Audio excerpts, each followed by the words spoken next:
नमस्ते, म तपाईहरुको प्यारो साथी क्रान्ति सुब्बा हङकङबाट आज वेदर रिपोर्टलाई लिएर आएको छु। वेदर रिपोर्ट हङकङको अहिले के छ भने हङकङमा अहिले टाइफुन नम्बर 3 छ।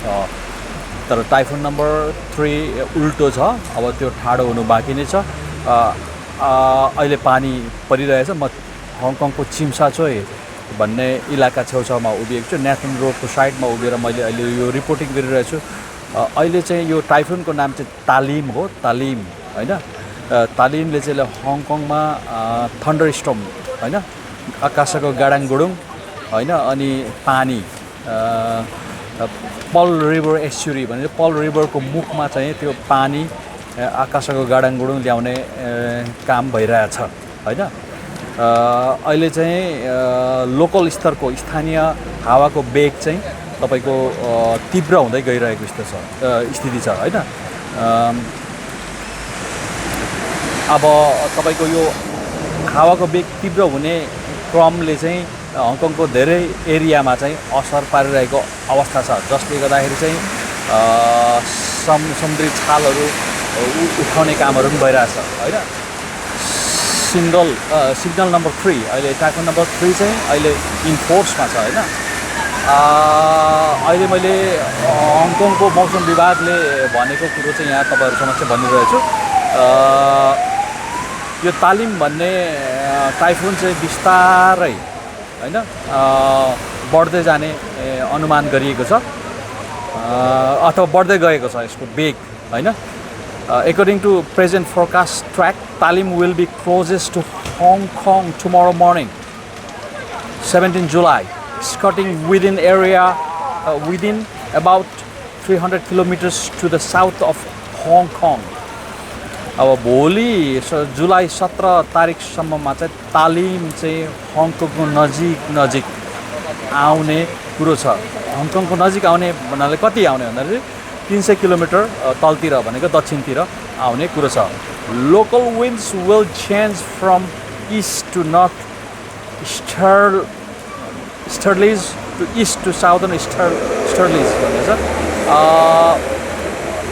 स्थानीय हावाको वेग चाहिँ तपाईको चेन्ज अब पूर्वी दिशाबाट उत्तरतिर बग्ने क्रम चाहिँ पूर्वी दिशाबाट दक्षिण दिशातर्फ बग्ने क्रम हावाको बहाव त्यस्तो रहनेछ हैन।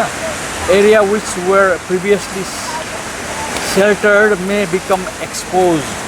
अब यो क्रममा चाहिँ के भनेदेखि योभन्दा अगाडि एउटा सेल्टरको रूपमा प्रयोग गरिरहेका ठाउँहरू चाहिँ हावाको गति अथवा हावाको वेग चाहिँ चेन्ज भएको कारणले गर्दाखेरि त्यो सेल्टर नरहन सक्दछ अथवा त्यसलाई सेल्टर ठानेर मान्छेले चाहिँ एकातिर चाहिँ आड लाएर बसिरहेको हुनसक्छ। तर त्यो चाहिँ अर्को हावाले आफ्नो गति चेन्ज गरेपछि त्यो चाहिँ तपाईको अर्कोतिर हुन सक्दछ भनेको हो यो हैन।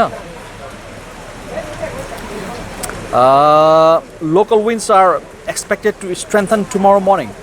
टुमोरो मर्निङ भनेको चाहिँ मिडनाइट, आफ्टर मिडनाइट हैन, राति 12 बजे उपरान्त चाहिँ तपाईको हावाको वेग चाहिँ अझ बढेर जाने आशा गरिएको छ हैन। Depending on the changes in Talim's intensity. यो त तालिम अब यो हरिकेनको हैन इन्टेन्सिटी त्यसको चाहिँ कतिको सघन हुन्छ त्यसको वेग हैन, त्यसको आधारमा तपाईको भर पर्दछ।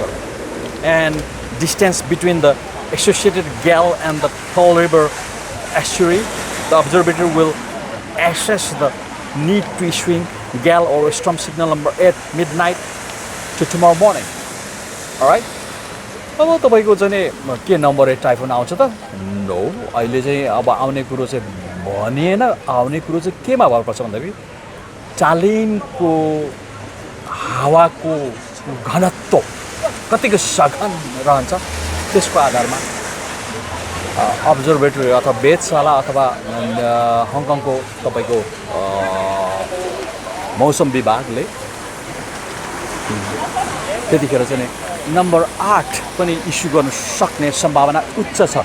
आज राति अथवा जुलाई आज 16 भयो, 17 लागेपछि तपाईको त्यो चेन्ज हुने सम्भावना उच्च बताएको छ यहाँ वेदर रिपोर्टले हैन। भन्नुको अर्थ सिग्नल नम्बर 8 आउने कुरोलाई हामीले अहिले नै नगार्नु सकिने स्थिति छैन। त्यही अनुसार हामीले माइन्ड मेकअप गरेर बस्नुपर्ने स्थिति छ। हामीले आफ्नो मोबाइल फोनमा वेदर रिपोर्ट चेक गर्ने क्रम जारी राख्नुपर्ने देखिन्छ। हङकङवासी नेपाली दाजुभाइ दिदीबहिनीहरू नमस्ते, म क्रान्ति सुब्बा हङकङबाट। Under the combined effect of storm surge brought by Talim and the spring tide, there may be flooding in coastal low-lying area tomorrow morning.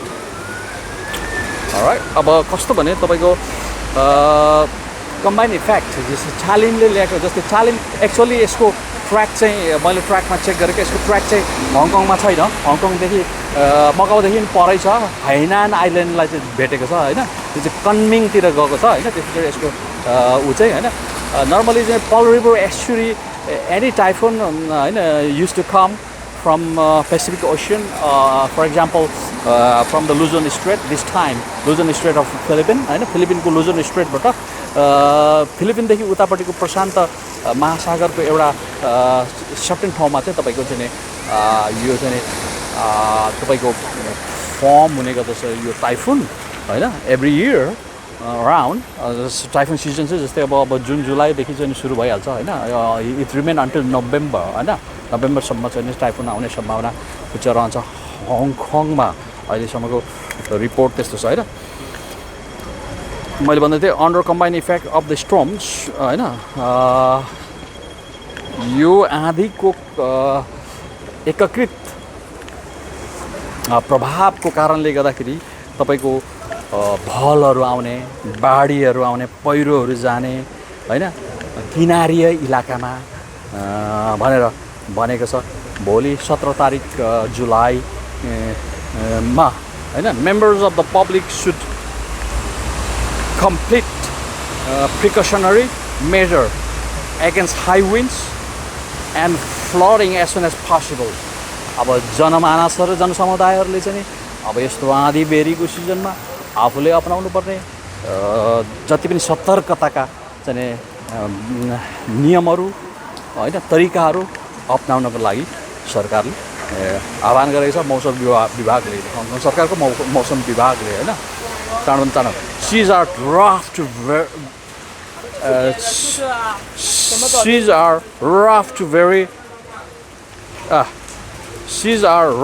To very rough with swells होइन। अब सामुद्रिक छालहरू चाहिँ एकदम चाहिँ उछालिने क्रम बढ्नेछ होइन।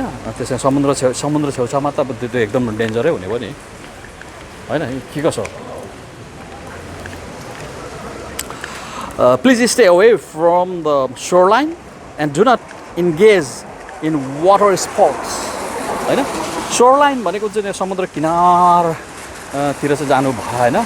त्यहाँ जस्तो वाटर स्पोर्ट अनि पानी सम्बन्धी खेल जति पनि छ त्यो खेल चाहिँ खेल्नु भएन होइन। And the public should pay attention to the latest weather information issued by observatory भन्छ। हङकङको वेधशाला मौसम विभागले तपाईँको लागू गरेको अथवा एनाउन्स गरेको रिपोर्टहरू चाहिँ तपाईँहरूले चाहिँ हेरिरहनु भनेर भनेको छ। साथीहरू म अहिले हङकङको जोर्डन भन्ने इलाकामा पुग्नु आँटेको छु। त्योभन्दा अगाडि मैले यहाँ एउटा सानो सर्ट तपाईँहरूलाई जानकारीको लागि 8 नम्बर टाइफुन आउने सम्भावना उच्च छ अथवा नआउनु सक्दछ। बट टाइफुन थालिमको वेग उच्च रहेमा, इन्टेन्सिटी हाई भएमा मिडनाइट पछाडि आज राति 12 बजे पछाडि 17 तारिक लागे पछाडि हङकङ सरकारको मौसम विभागले तपाईँको 8 नम्बर टाइफुन इस्यु गर्ने सम्भावना उच्च रहेको छ। सतर्क रहनुहोला सम्पूर्ण हङकङवासी नेपाली दाजुभाइ दिदीबहिनीहरू। म पनि अहिले यहाँ बाटोमा छु, घर जाँदैछु। टाइफुन नम्बर 3 छ अहिले, 3 छ। पानी परिरहेछ हल्का होइन, देखिरहनु भएको छ तपाईँहरूले। नमस्ते।